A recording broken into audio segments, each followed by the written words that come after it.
Very good. So, first of all, a very good morning to all of you. And I think, as the ambassador was saying, we were here just a week ago. We were here a week ago for the COP, uh, the climate meeting. I'm back here today because at this time of the year, every year, the UAE actually hosts a very important gathering of policymakers and thinkers who discuss this region, who discuss West Asia, Middle East. And right now, because of what is happening, especially in Gaza, obviously that is something which is a situation of great concern. And this meeting for which I came in yesterday, which is carrying on today, is something which is for me a way of connecting with a lot of people who are dealing with the region. Now, if I was not here, but I was in India, I would actually today be participating in a very important event which the Prime Minister would be addressing. It's called the Viksit Bharat Sankalp Yatra.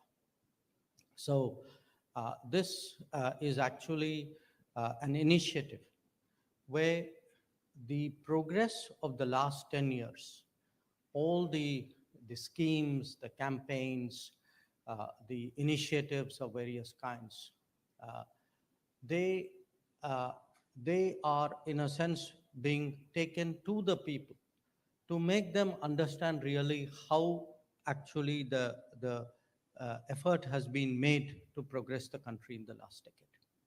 So you are familiar, each one of you, with each of those campaigns. So probably one which was very early on made famous was Swachh Bharat. Then there was that Beti Padhao, Beti Bachao. There was Digital India. There was Skill India. There was the Awas Yojana, by which actually houses were given uh, to vulnerable low-income people. There was the Anna Yojana, by which every 2/3 of the country gets 5 kilograms of food, which particularly during COVID time was really a lifesaver. There is the Mudra, by which loans are given. A very large proportion of those loans are given to women, uh, who then are actually able to do their business, or do something with it which adds to their income. There is a scheme. There is the Jal Jeevan Mission. There is the Saubhagya, which connects up electricity. So now what happens is, each one is something you have read in the newspaper. Some of you may have experienced, heard about it in some form. But when you connect each one of these, you get a very different picture. That is today the progress in India. And that progress today is actually the basis for greatness tomorrow. That when we speak about Viksit Bharat, it's an aspiration. Prime Minister is very confident, as are all of we, that in the next 25 years, which is your years. So, do, as people who are now entering your professional life, poised to enter your professional life, India will change in these 25 years. And one part of that change, why today we have many more possibilities. So an incredibly complicated thing when you think of 1.4 into 2, in fact eventually into 3. So and if you look at it, in fact, this idea that you got vaccinated straight away, got a certification which came on your phone, this was very normal. We were one of the first countries, if not the first, to actually do it. So I want really all of you to understand, when we speak about Viksit Bharat, when we speak about New India, when you hear about all these slogans, because you may or may not be beneficiaries, a lot of these are actually, the benefits are going to people who really need it, which is obviously the income level, which is about half to 2/3 the country. But there is another aspect of this change. And that aspect of the change is the moon mission, is the fact that we speak about 5G in telecom. We are today rolling out the fastest rollout of 5G technology is happening in India, but it is Indian 5G stack. So when you look at the COVID or the Covaxin, when you look at the 5G, when you look at the Chandrayaan, this is also Viksit Bharat in the making. So I, you know, feel today that it's important young people, especially those, many of you live and study abroad, uh, your your influence is not just limited to your immediate group or family. You meet others, you shape the thinking of India. When they hear from you in a very natural way what is happening in India, it is something which definitely gives them, in a very sincere way, in a very natural way, a sense of really how is India progressing. And this message of how is India progressing is something which is very important to communicate to the world. We have just completed our presidency of the G20. And in this presidency, what had happened was that, uh, because of the geopolitics, the whole controversy around Ukraine, there was a lot of concern whether we will be able to get everybody together. At the same time, there was also worry that the real agenda of the G20, which was helping growth, development, especially helping countries of the developing world, that had got sidetracked. So again, we today have not only shown an ability to progress at home, we have shown also the that India is capable of getting the world at a very difficult, very divisive moment around a table, agree on common, something which is in our common interest. And that too is something which says a lot about India. So what I would like to do, I thought I will just say enough to start you off. I would much rather, hear your issues of interest, and I'd be very, I'll try and do my best in responding. So why don't I stop there and let me open it up.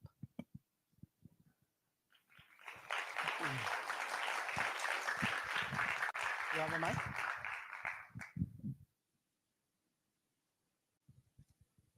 Thank you, sir. I'm sure there will have a lot of questions. So, if I can request you to raise your hands and then be brief in your questions, please introduce yourself. So, why don't you start first? Yeah, yeah, just pass the mic around. Good morning, sir. Jai Hind. My name is Samarth Kalpesh Kumar Brambhat, and I am a student of BITS Pilani, Dubai campus. I am an aspiring ISRO scientist too. Sir, India is dealing with a problem of brain drain very much now, right now. And us as NRI students don't get an opportunity to work in India as a government official or maybe as a in a private sector also. We have very limited places where we can work. What are the opportunities for us, and how are you planning to deal with this brain drain problem of India? You have an Indian passport, no? Right. Huh? Okay. Look, first of all, I'm glad that you are interested in the space sector. Uh, we were abroad. I was with the Prime Minister when the Chandrayaan actually, when the successful landing happened. And I can't tell you what an impact it made. There was a BRICS summit going on there. So that evening, actually, just like, as Ambassador said, COP was India's day. That BRICS, when Chandrayaan landed, was also India's day. And I think the world is going to see more of India's days in times to come.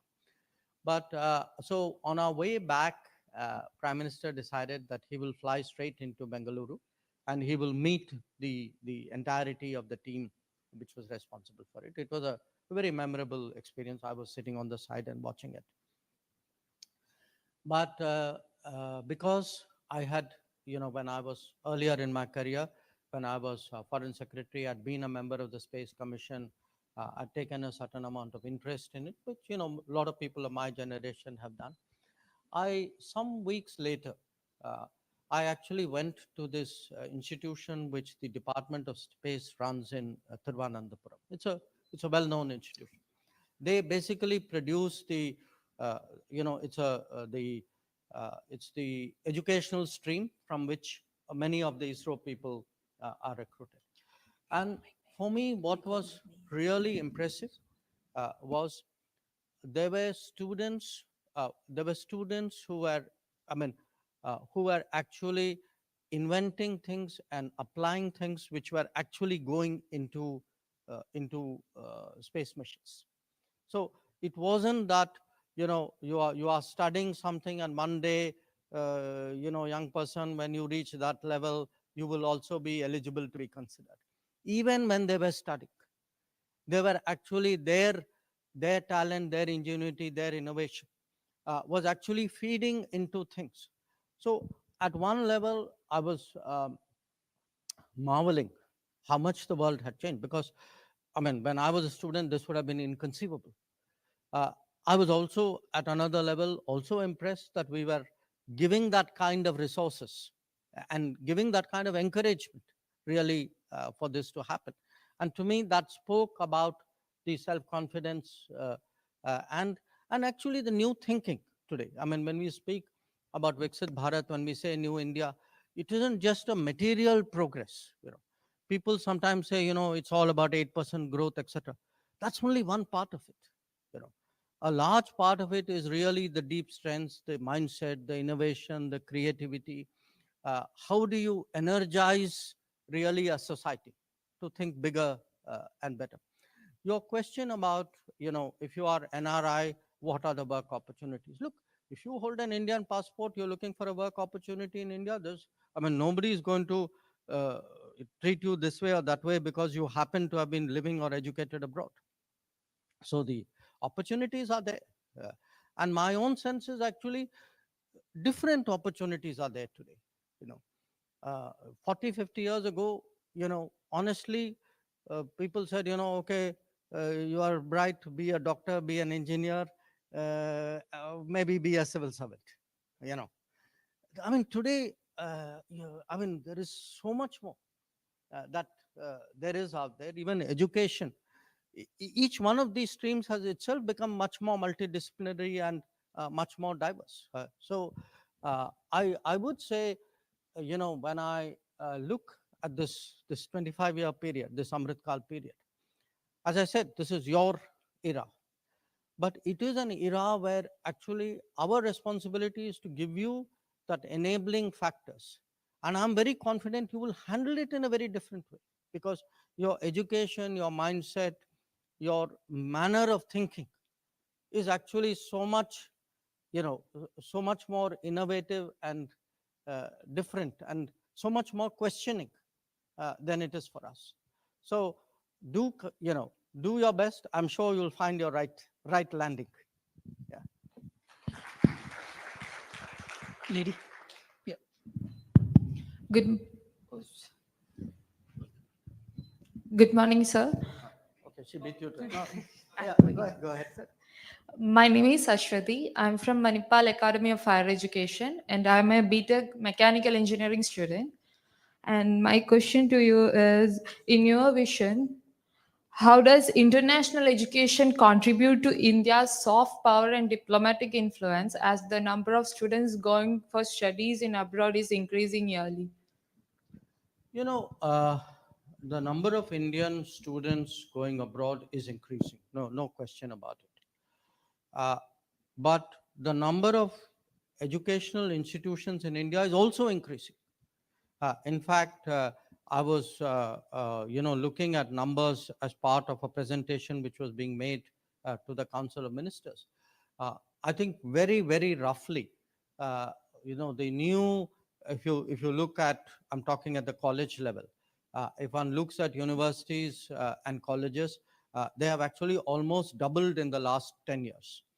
So our challenge today is to deal with a period where that kind of doubling, which should have been happening regularly, which didn't happen earlier, at least now we start closing that kind of gap. So, So one part of the answer is actually one part of the answer is actually to create more opportunities and access ourselves. But the other part is also, look, students will go abroad, depending on their means, depending on their family circumstances, depending on their levels of interest. It's very hard.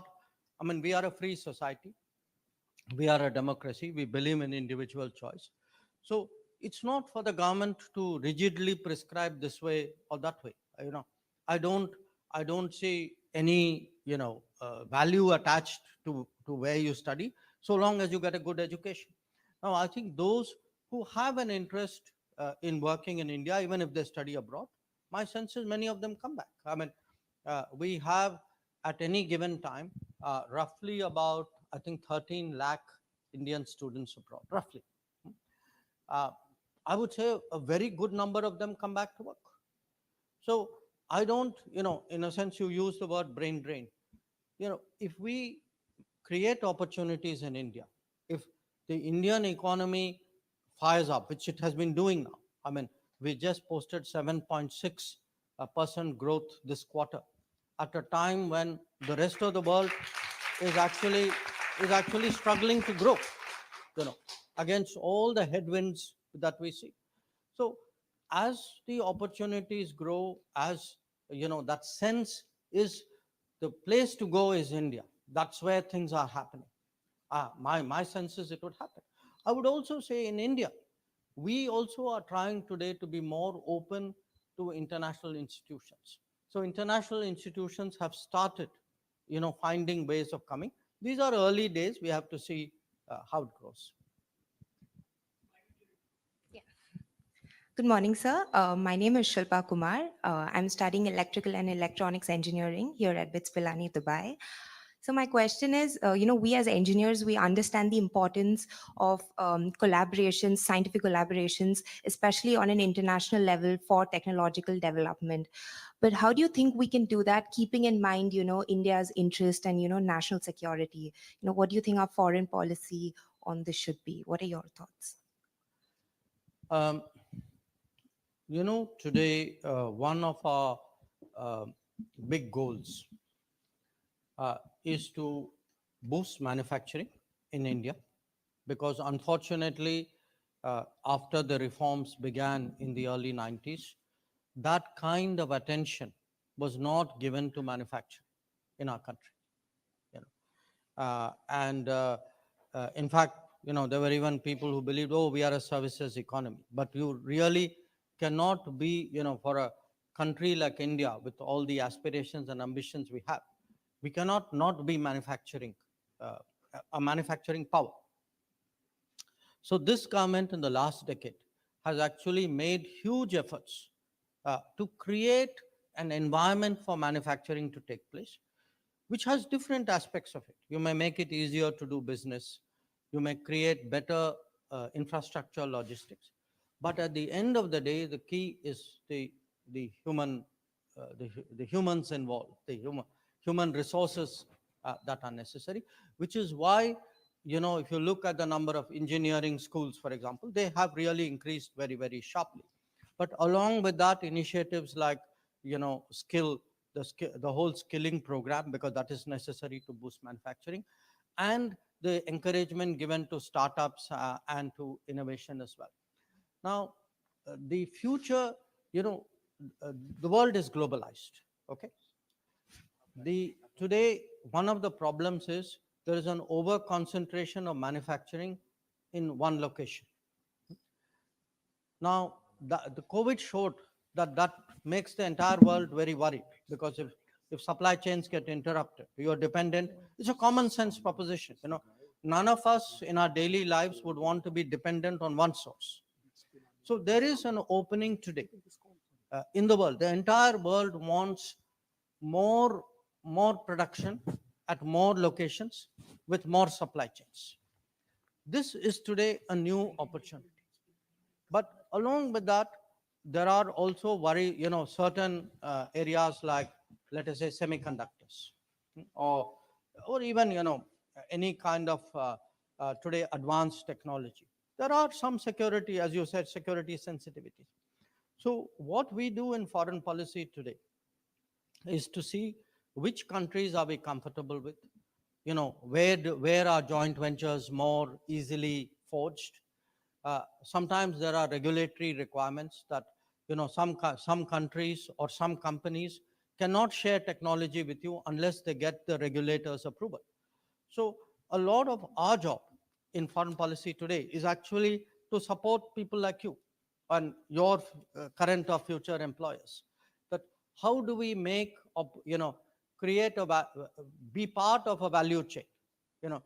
And there is a lot of interest today when I see uh, how much today contract engineering is and contract designing is being done in India.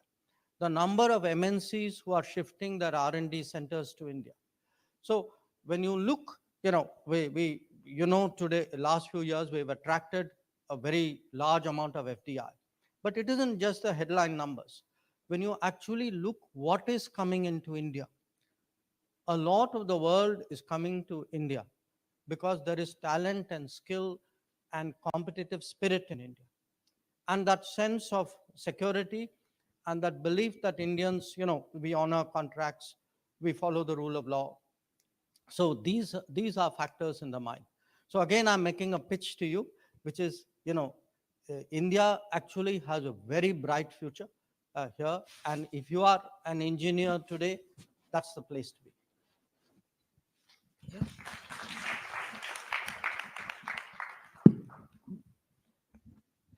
Thank you, Dr. Jaishankar, for coming here. My name is Ronald Phillip. I'm an IIM Kozhikode alum, and a book, The India Way. It's a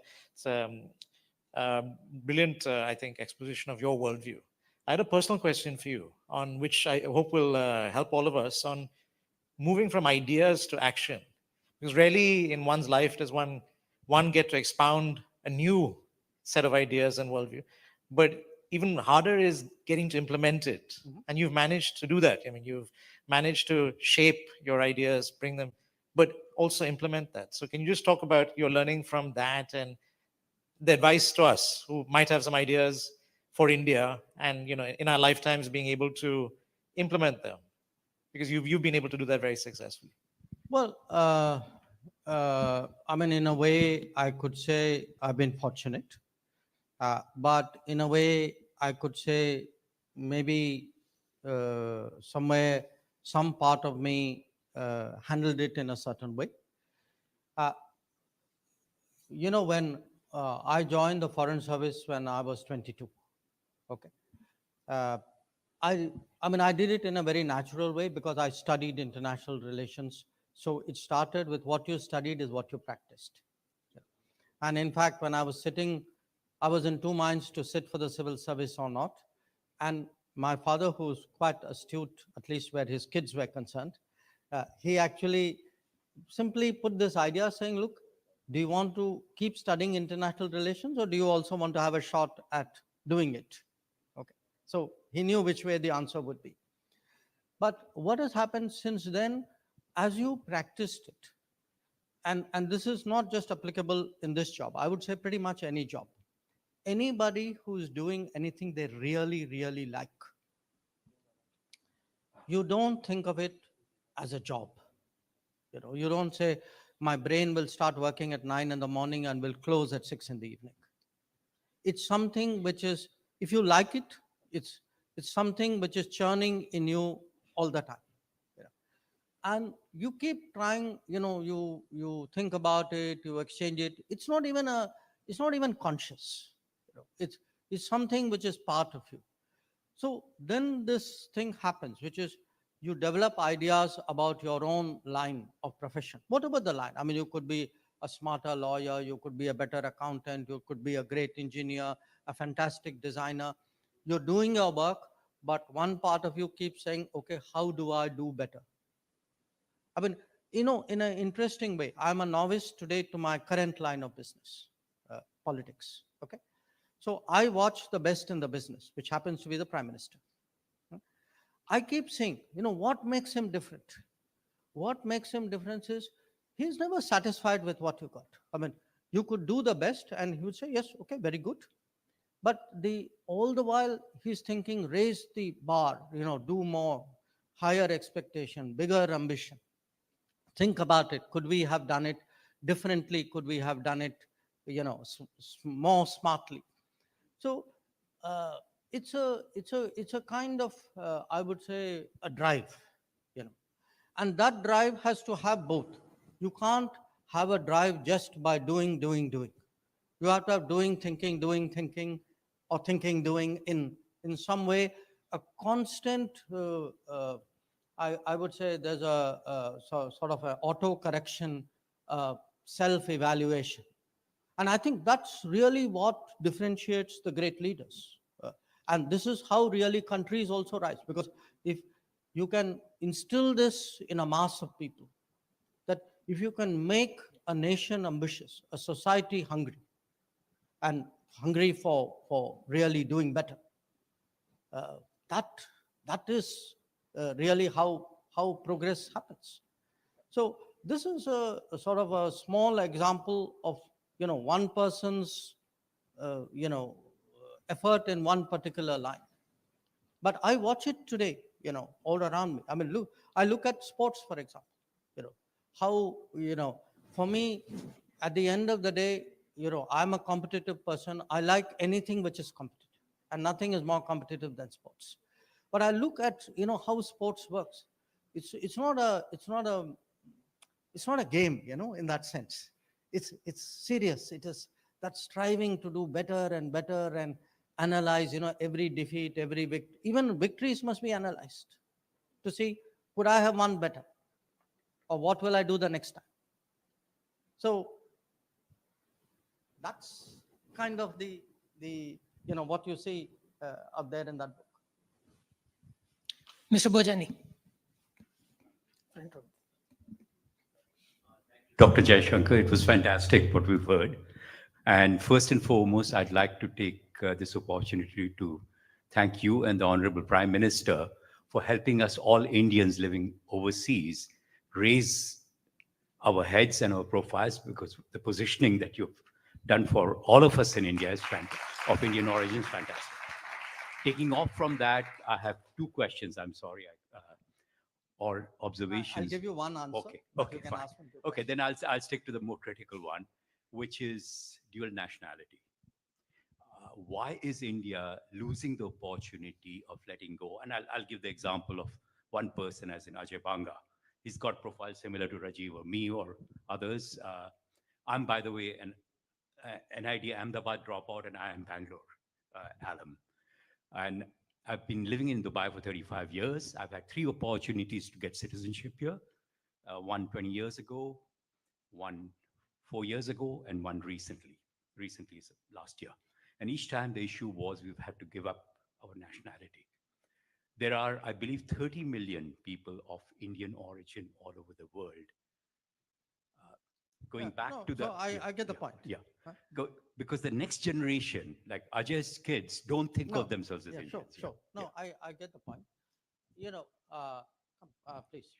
Uh, I think you have to understand the background, the context in which the nationality or the dual nationality debate unfolded in our country. And it unfolded because if one looked at, we had partition, I mean, what was India at, legally speaking, at one point of time, became different countries thereafter. And the debate really took a serious form in the 1990s, because you had a lot of people go out in larger volumes in the 1980s and early 90s. So uh, it's not like people didn't see the merit of what you're saying. I mean, it's still an ongoing debate in our system. It is that you had to balance off this with the implications of what happens, because dual nationality comes with it's not so easy as just saying people stay connected. There are legal implications, there are economic implications, there are security implications, there are political implications. That if people who live abroad, if they are nationals of other countries, the issue of whether they participate in our political processes or not. You know, do we want in our political processes, if once you give dual nationality, also people who have other nationalities? So so I would say, I understand why you raised the question. I mean, I must say this is probably the question I encounter most when I go out. It's the one I'm able to answer least, because I can only give you the honest answer, which is it is still something which is a subject of debate. I think, as I can. I mean, I'm kind of building in a sense on your question itself. We're going to see tremendous mobility in the years to come. We're going to see mobility for two reasons. One, in India itself, as literacy rises, as school education increases, as vocational training goes, as professional, as secondary, tertiary institutions increase, the pool of skills and talent in India is going to grow exponentially. Simultaneously, you're going to have actually a big demographic change, which is already in the making in the world. That a very large number of countries are going to see the populations drop precipitously. And it will drop most of all where young people are concerned.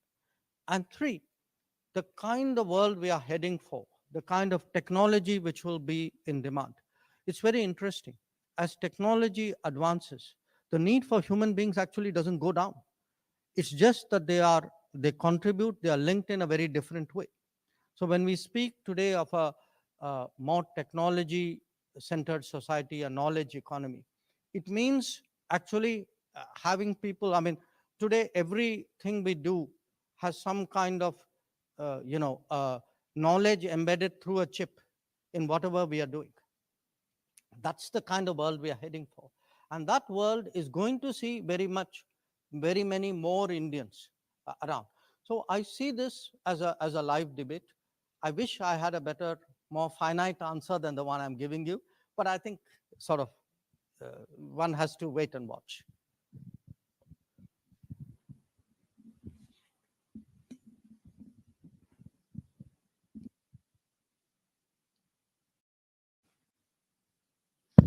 A very good morning to you, sir. Welcome back to the Emirates. I'm Natasha Basu. I'm a fourth-year chemical engineering student studying in BITS Pilani, Dubai.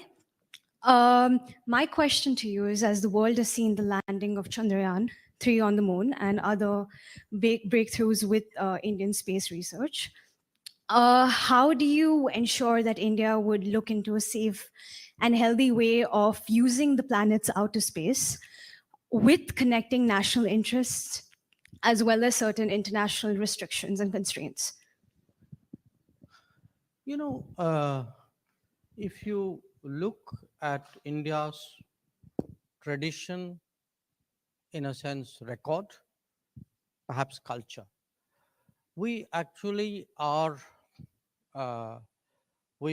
intuitively people who are actually quite respectful of nature. We may be very competitive at times, but we generally follow rules. As I said, it's one country where usually you would say contracts are honored, obligations are kept, etc. I don't think it's in our nature really. And again, you look at our history. In our history, even when people have gone out, they didn't go out the way the Westerners and occupy somebody's land, and then say, okay, let me kind of extract as much wealth and bring it back home. Even when Indians went out, to the extent there were, say, Indian empires abroad, these were people who went out, who traded, who settled there, who often intermarried there, who took their culture and traditions with them. So I would say, if there is one country in the world, and I grant you I'm biased, okay, if there's one country in the world which, when it goes out, will actually behave with a great deal of responsibility, care, consideration, I would say our record shows that. So, so I think the rest of the planet should be assured about India.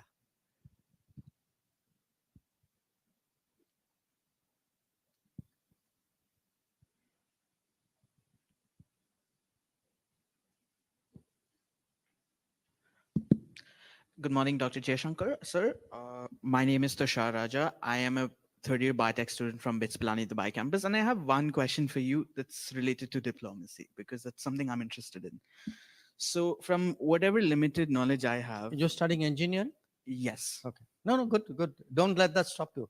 I was briefly in IIT before I got into international relations. Yes, sir. So from whatever limited knowledge I have, what I've understood is that when diplomats go out there, uh, they have one major rule of thumb. It's that whatever personal bias, whatever personal values, views they have to set it aside, because it is it is their state's values that come first. Have there been any instances throughout your career as a diplomat where you've had this sort of dilemma between your personal values and the state's values? Have they come into conflict, and how have you resolved such dilemmas? Uh, they haven't, but for a very different reason. You see, you start like any business, you start it from ground up. Okay. Uh, so first few years, you pinch yourself to say, I'm actually in some form representing India, or I'm part of a team which is representing India, even if you are at the tail end of that team. But just that feeling that, as all my colleagues in any embassy or consulate would have. What happens over a period of time is that responsibility or that honor of representing India abroad, it gets internalized into everything that you think and you do. You conduct yourself, you behave, you speak. It's part of your personality. So the kind of contingency which you're talking about, you don't say this is me and that's the Indian state. Now you are, there's no line there. I mean, it's kind of part of you. So what happens is uh, I mean, the two go very smoothly in step. So if you go, for example, say to a new country, you know, uh, at one level, you can say it's you personally. You are trying to learn the language, you are trying to understand the culture, you're making friends, you are trying to create a network, and you have to do all this very, very quickly, because the public or your profession will not wait, doesn't give you that comfort time. The moment you arrive at any embassy or any consulate, they think you are an expert from day one, even though you are desperately reading up and studying up and trying to get a grip on what it is about. But you are doing it in a way for yourself, but at the same time, you're part of a team, you're part of a collective, and you are advancing that collective. So I think it's again, I'm describe you because you asked me, I'm giving you, the diplomatic profession. But I would say, as a general viewpoint, it's actually part of a team building psyche. You know, that good teams are those teams where you don't think this is me and that's the team. It's the team is you, you are the team. It's like it's I mean, it's just natural thereafter.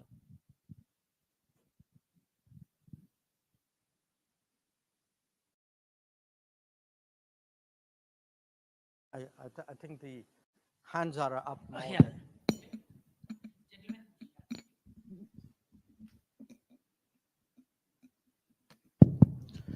Good morning, sir. My name is Vaibhav Shresht. I am doing my Bachelor's of Engineering in Computer Sciences from BITS Pilani Dubai campus.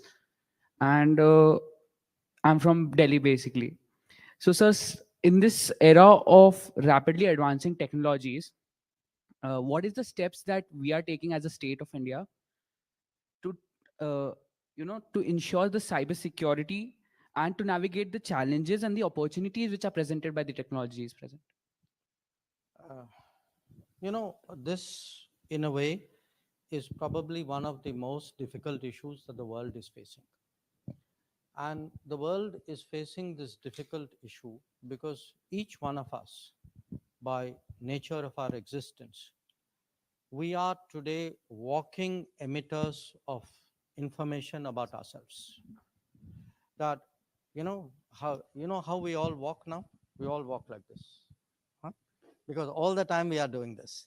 And all the time we are doing this, we are saying there is information, everything you are looking at, everything you are reading, everything you are sending, everything you are buying is information, is some choice, some interest, some part of your personality which is being expressed out there. Now, what it has also done is it has erased, that sense of that is the world outside and this is my home or my country or my society. Today, a lot of what we say doesn't, there's no national boundary to what you have just searched on your phone, So it is to, and this is actually, I mean, the big change which awaits all of us is actually this era of artificial intelligence. And this era of artificial intelligence is created by all of us because we have put our thoughts out there for other people to gather and harness and deploy. So I would say today the whole issue of privacy, of security, of uh, strategy, of, of deploying it and monetizing it, these are actually going to be the big debates of our era.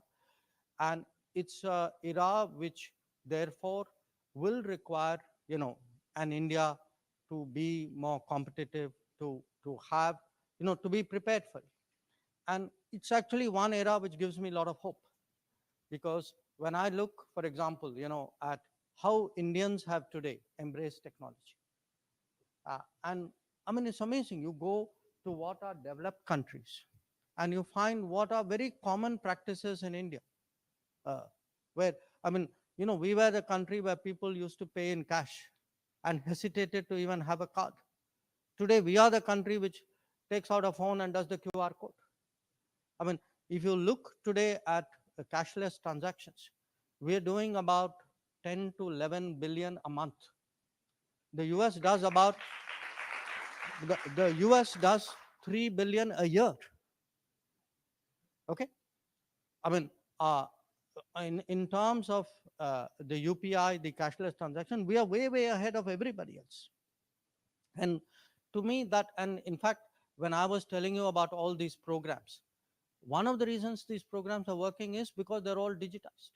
That today, who's beneficiary of a house, who's eligible to a gas cylinder, whose bank account should money be transferred? How does it happen? It happens because we have got, I mean, in the most remote area, I'm, as some of you may know, I'm elected from to the Rajya Sabha from Gujarat. Okay, and we all get, some district, some places where we focus on for development. So the place which I have been linked to is actually what's called an aspirational district called Narmada. It's a very remote place. I mean, it's a remote place with a large tribal population. But you see today what the penetration of technology is out there, and how it has made people, how quickly people have taken to it. So I can see digital is in many ways going to be our future. I mean, this is the pathway by which actually Viksit Bharat is going to be built. But digital will come, like everything, with its challenges. Cybersecurity will be one. Data privacy will be another. How do you establish guardrails for artificial intelligence? That will be another one. There's, in fact, we have a very important conference coming up in India just a few days from now on the subject. So this is very much a subject for the future.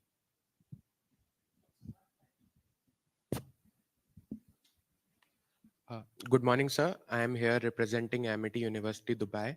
And my question to you would be, you as an MP in Rajya Sabha from Gujarat constituency, as you have Yes. mentioned, and our Prime Minister as well as our Home Minister, they are also from the Gujarat constituency. Right. So how do you feel surrounded by lots of Gujarati people? Oh, I like it. I like it. Uh, it's it's uh, it's for me quite interesting because uh, in India, everybody has some friends from every part of India. Okay, so obviously growing up at various stages of my life, we too had families from Gujarat in some way or the other with whom we had family connections. But once I got elected as an, when I went there for election, and after that I go there obviously more often than I go to any other state of India. Uh, I find them actually for me, a very natural fit because one, Gujaratis are probably the most global of all Indians. They're very, there's nothing which they're not willing to there's a certain what would I say, a certain confidence and a certain attitude about them, that they are people. I mean, at a time when actually, India itself had less resources and people didn't have all the conveniences that we have today. There were people who, in much tougher circumstances, went all over the world, created a global footprint. Uh, and there's also a very strong community feeling, among them. Everybody has it in India, but I think Gujaratis have it particularly strongly in a good way. Huh? So, I would say it's natural that the foreign minister should also be elected by the state of Gujarat. So,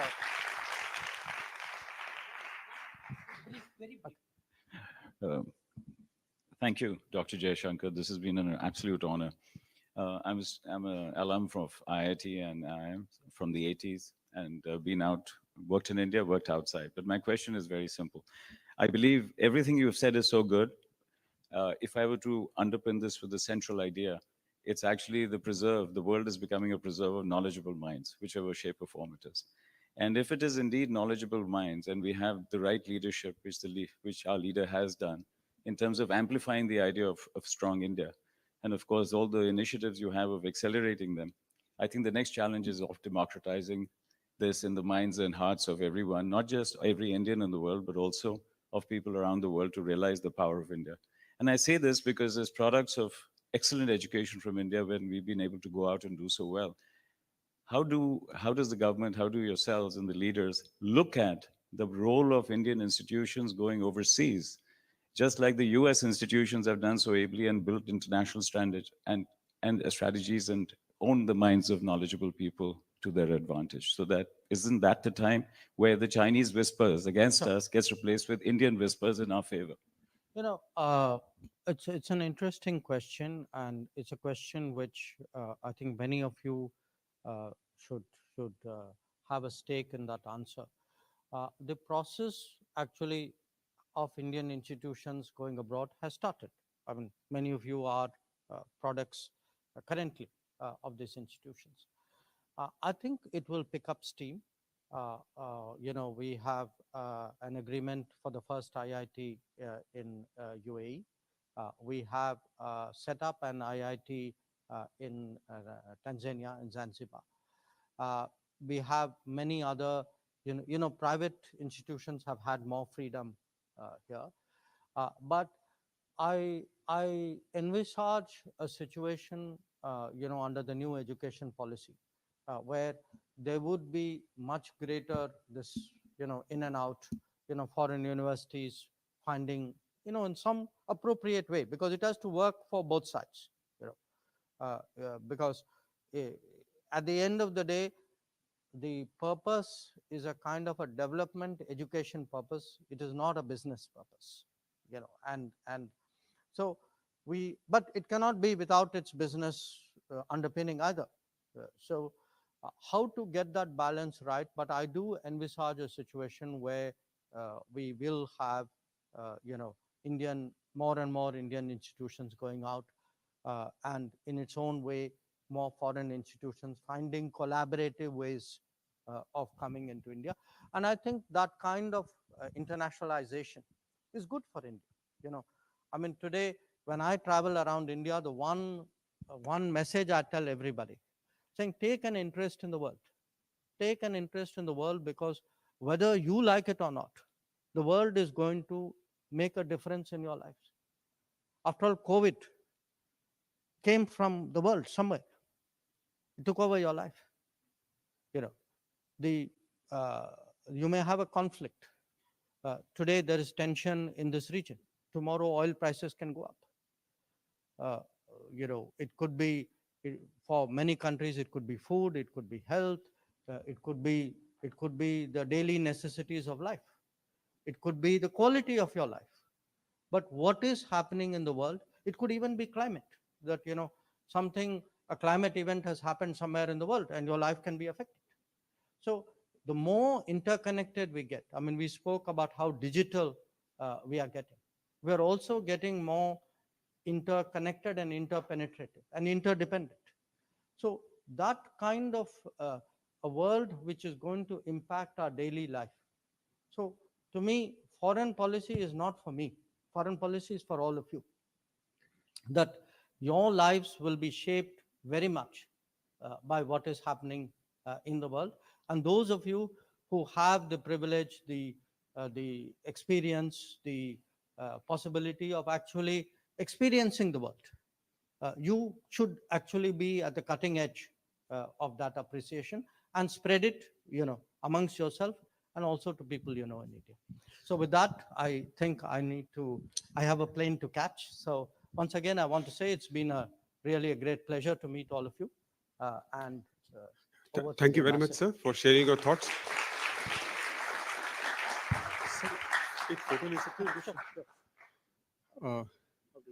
Yes. Yes, sir. So we'll have a group photograph with the Honorable Minister. So I'll just request you to come in groups, starting with the alums of IIMs and IITs. Minister will